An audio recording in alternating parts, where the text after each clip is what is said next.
বিসমিল্লাহির রহমানির রহিম। এখন যে পেশেন্টটা দেখাচ্ছি, পেশেন্টটার বাম চোখের কোনা ফুলে গিয়েছে। এই বাম চোখের ওই কোনা দিয়ে আগে পানি পড়তো নেত্রনালী বন্ধ হওয়ার জন্য। সময় মতো অপারেশন না করার জন্য এই অবস্থা হয়েছে।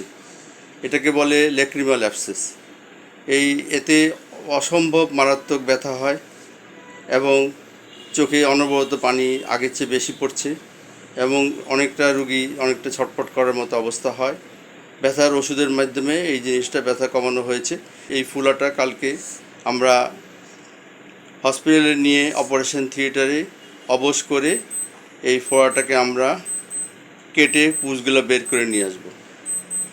এই যে ল্যাক্রিমাল অ্যাবসেস, এটা একটা জটিলতা। যদি সময়মতো রুগী ডিসিআর নেত্রনালী অপারেশন করতো তাহলে এই ধরনের ল্যাক্রিমাল অ্যাবসেস বা ল্যাক্রিমাল ফোড়া হয় না। যাই হোক, ঘটনা ঘটে গেছে। এখন আমরা তার ফোড়াটা কেটে পুঁজ বের করে নিয়ে আসব।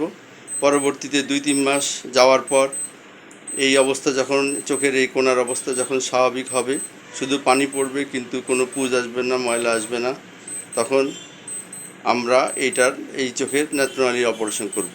তাহলে আর এই ধরনের সমস্যা হবে না এবং চোখেও পানিও পড়বে না।